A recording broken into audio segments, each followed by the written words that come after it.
If you value practical historical knowledge that actually works, you're in the right place. Warfield Prepper Chronicles exists to preserve techniques that kept people alive long before modern conveniences failed or existed at all. If that matters to you, take a moment now to subscribe to the channel and like this video, so these skills don't disappear again. Sealing a sleeping space was once considered basic household competence. For centuries, people did not attempt to heat entire homes overnight. They sealed sleeping spaces. Medieval Europe, early colonial America, frontier cabins, and even 19th century townhouses all treated the bedroom as a controllable microclimate. The objective was simple: trap body heat, block air exchange, and reduce surface heat loss while sleeping. The bedroom was not just a room, it was a thermal enclosure. Beds were placed deliberately, usually away from exterior walls or windows. When that wasn't possible, the wall itself was treated as part of the problem to be insulated temporarily at night. People understood that air movement was the enemy, not cold itself. A still room holds heat. A moving room loses it. Doors, thresholds and gaps were sealed nightly without exception. The crack under a door can lose more heat than a poorly insulated wall. Historically, this was never ignored. Draft snakes made from cloth and straw were pressed against door thresholds every night. Heavy wool hangings or blankets were draped over doors to create a dead air pocket. In colder regions, doors inside the home were just as important as exterior doors, because warm air migrating into colder spaces drains heat continuously. Today, the same principle applies. A rolled towel is better than nothing, but a dense fabric draft blocker weighted with sand or rice works far better.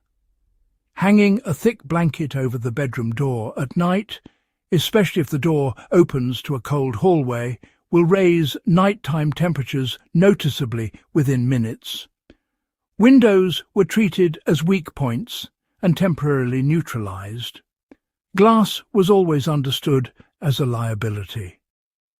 Before modern double glazing, windows were sealed nightly with shutters, oiled paper or fabric panels. These were not decorative. They were thermal barriers.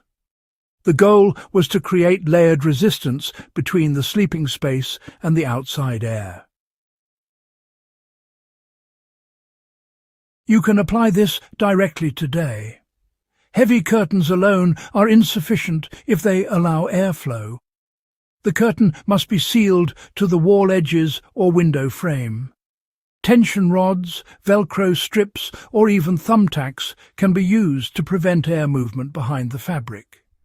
In extreme cold, a second interior layer, using a blanket or quilt over the curtain, dramatically increases heat retention.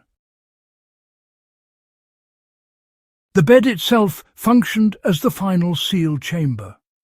The four-poster bed was not a luxury item, it was a survival tool. Curtains around the bed created a small heat envelope that trapped body warmth and prevented convective heat loss. People slept warmer with less fuel because the heated volume was reduced to a few cubic feet. Modern equivalents are simple. A canopy frame, ceiling hooks, or even a suspended rod system can support thick fabric around the bed. This is not about aesthetics. It is about physics. The smaller the air volume, the easier it is to keep warm. Even partially enclosing the bed on three sides reduces heat loss significantly. Floor insulation mattered more than people realize today. Cold floors pull heat downward relentlessly. Historically, sleeping areas were elevated, layered, and insulated from below. Straw mattresses, wool rugs, and thick floor coverings were placed beneath beds to block conductive heat loss. If your bedroom floor is uninsulated, especially concrete or tile, this matters. Place thick rugs under and around the bed. Layer cardboard beneath rugs if necessary. Even modern foam exercise mats beneath a rug will reduce heat loss and make the room noticeably warmer overnight. Walls were treated temporarily rather than permanently insulated. People did not wait for architectural upgrades. They hung tapestries, rugs, and heavy cloth on walls at night, especially exterior walls. These layers trapped air, reduced radiant heat loss, and prevented cold wall surfaces from pulling warmth out of the room. You can do the same today. Hanging a heavy blanket behind the bed on an exterior wall can raise perceived temperature immediately. This is especially effective in bedrooms with brick or stone walls that radiate cold. Air sealing always came before adding more blankets. Historical households understood that adding more layers on the body without sealing the space was inefficient. The room was stabilized first. Then bedding did the rest. This is why people could sleep comfortably with fewer blankets than many modern homes require.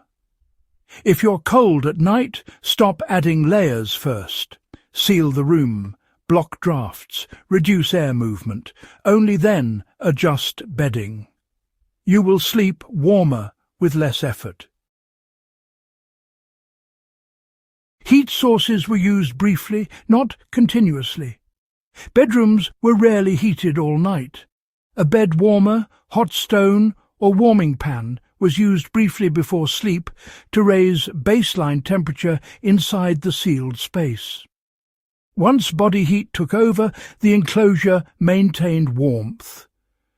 Modern equivalents include hot water bottles, heated stones wrapped in cloth, or electric blankets used briefly and then turned off. The key is not continuous heat input, but thermal stabilization. Sealing the bedroom also reduced moisture and illness.